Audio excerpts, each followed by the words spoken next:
In the wake of the rising worldwide prevalence of obesity, we are seeing a growing burden from gestational diabetes mellitus with short and long-term health implications for both mother and baby. Gestational diabetes is glucose intolerance during pregnancy less than overt diabetes. So it is where the glucose in the mother's blood is slightly higher than normal, but less than the thresholds for overt diabetes. In gestational diabetes, this raised glucose is important for two main reasons.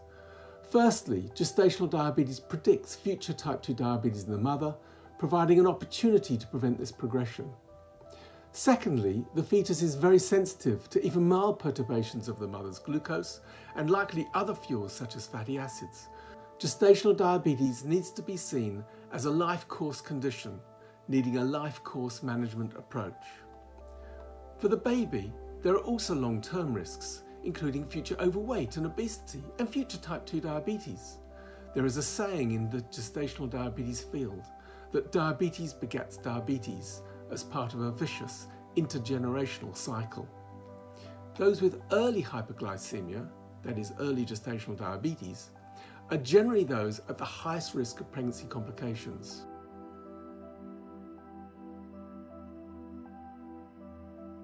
The global prevalence of gestational diabetes varies between countries owing to inherent population prevalence, socio-cultural determinants of risk, and risk factors such as body mass index, family history of diabetes, previous history of gestational diabetes, and parity. The global prevalence of gestational diabetes was reported to be 14%. However, this prevalence estimate is a combination of early gestational diabetes diagnosed before 20 weeks of gestation and late gestational diabetes, which is diagnosed after 24 weeks of gestation. Very few studies delineate between early and late gestational diabetes. This should be factored into future research. Gestational diabetes is associated with adverse pregnancy and neonatal outcomes.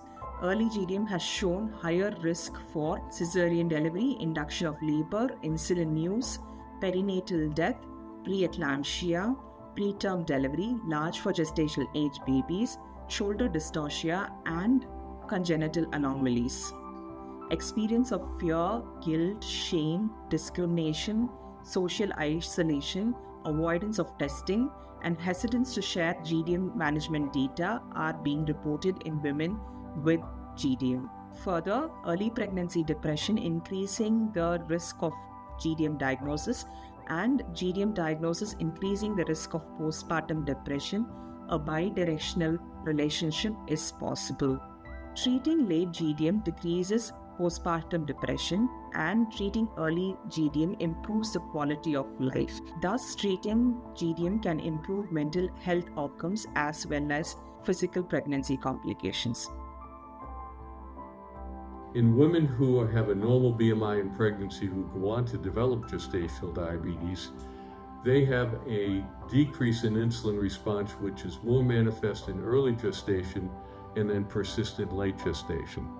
In contrast, women who have a high BMI, complicating an increased risk of overweight or obesity, they have a robust insulin response in early gestation, which becomes less robust in late gestation, thereby resulting in hyperglycemia. Additionally, there's an increased risk of hypoglycemia in the immediate neonatal period, which places an increased risk on these infants of neurological dysfunction in the future. We need to look at gestational diabetes from a life course approach, where action is needed beyond the antenatal period. Research suggests that possibly as many as 3 out of 10 women with type 2 diabetes have a history of gestational diabetes. Because of the elevated risk of diabetes, it is recommended that women with a history of gestational diabetes are regularly screened for type 2 diabetes. Identifying ways to reduce the impact of gestational diabetes and its associated adverse outcomes would be of significant societal benefit. Evidence has shown that timely detection and treatment can reduce the risk of maternal and neonatal complications during pregnancy and childbirth. However, to harvest the opportunities for prevention of future disease in mother and child, interventions beyond the immediate postpartum period are needed as well. In reality, there are many barriers to testing, management, and follow-up, and these barriers exist not only at the level of the individual woman, but also at the family level, the healthcare system level, and at the community and structural level.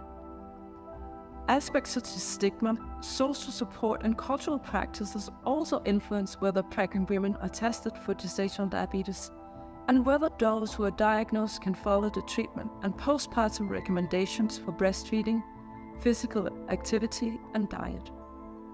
Within healthcare systems, lack of feasible guidelines, resources, and effective follow-up and communication systems between healthcare providers and sectors are important barriers to detection, care, and follow-up.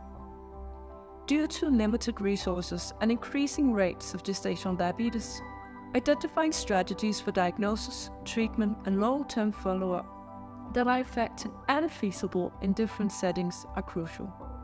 Such efforts may include employing a stratified model of care where identification and treatment of as many women with gestational diabetes as practicable are ensured, while intervening more intensively only among those at highest risk.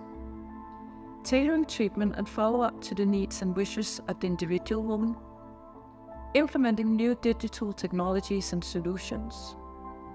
Coordinating and integrating postpartum diabetes screening and long-term follow-up with existing maternal and child services, such as vaccination programs and well-child visits.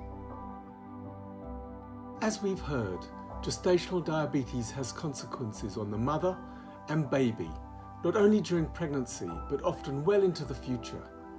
The numbers affected are growing across the world. Health service costs are a major burden, and the mental and physical toll upon the mothers and their babies is large. Gestational diabetes is heterogeneous, reflects a pre-existing predisposition to metabolic ill health, and the detection of gestational diabetes provides an opportunity to act during pregnancy to protect the offspring and mother, and afterwards to protect mother and baby for the rest of their lives. We have treatment that works, and we now know that many women and their babies would benefit from identifying and treating their gestational diabetes early in pregnancy. Other women still do develop their higher blood glucose later in the pregnancy, when the natural insulin resistance increases. We now need to develop new models of care to incorporate both those needing early and those needing later treatment. And this needs to be achieved in a way with the least physical and mental demands on the mother. We have entered an exciting new era with many questions needing answers on how to translate this new knowledge into clinical care.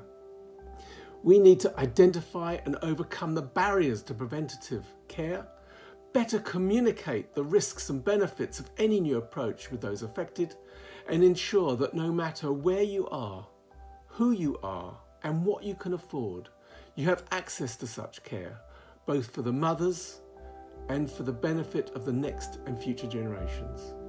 Thank you.